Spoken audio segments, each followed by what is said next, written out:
This is exactly right. It's hard to imagine losing a loved one, a wife, a husband, a child. For many, it is their biggest fear. From Wondery, The Vanished is a podcast that tells stories of often overlooked and unsolved missing persons cases.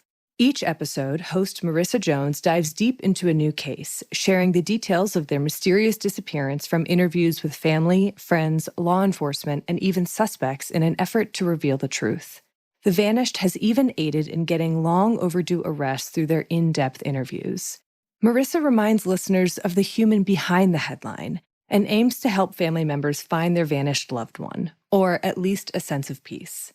You're about to hear a clip from The Vanished. While you're listening, follow The Vanished wherever you get your podcasts. Hey, Prime members, you can listen ad-free on Amazon Music. Download the Amazon Music app today. Do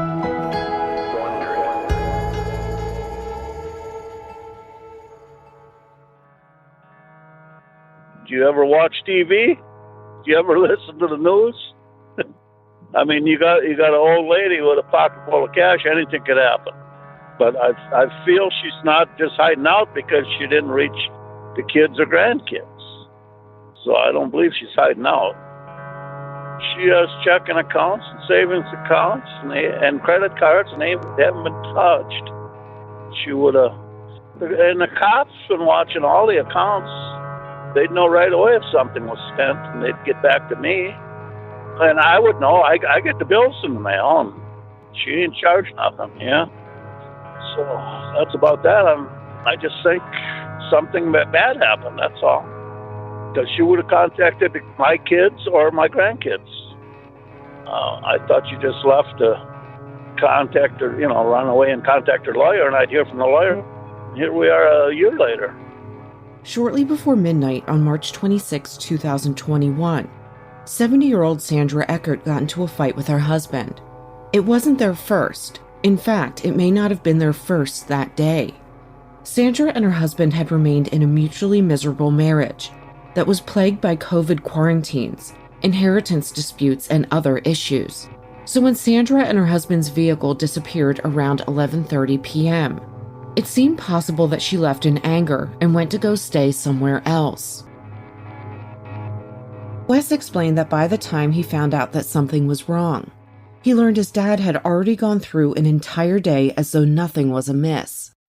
He got up and then he just went to breakfast like nothing was wrong because his car was done. He just took hers. He didn't say anything to us until Sunday. So Friday night went missing. Saturday, car's missing, nothing.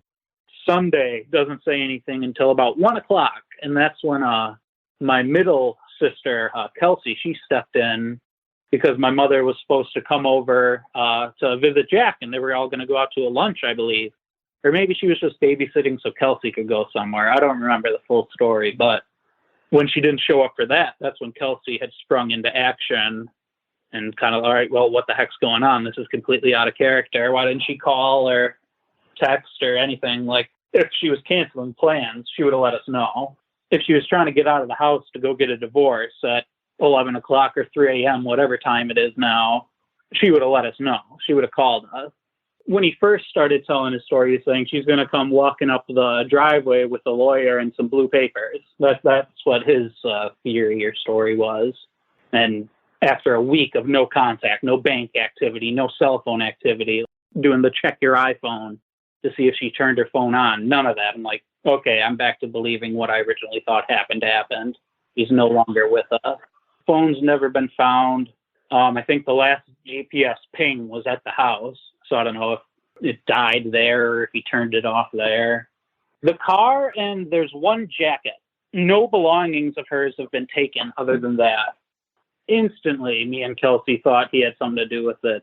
I wouldn't say we saw this coming. We just knew they had a bad relationship, and instantly the fingers pointed here. Just because there was so many uncharacteristic behavior that my dad was describing in his story. Like for my mother, I didn't get down there till Monday after everything. So we found out things Sunday, and then I went to work for a little bit Monday morning, told everyone I'm probably going to be gone for a little bit, and then drove on down to Milwaukee to see what was going on. And I got to say, I tried to believe my father's story. Like, okay, yeah, she's just mad at you, blowing off some steam. She'll be back with a lawyer. Great.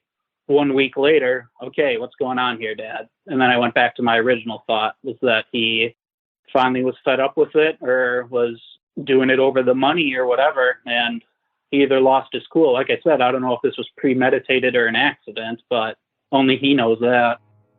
Sandra left that night in her husband's car, or at least her husband's car is missing, Sandra is missing, and her cell phone is nowhere to be found.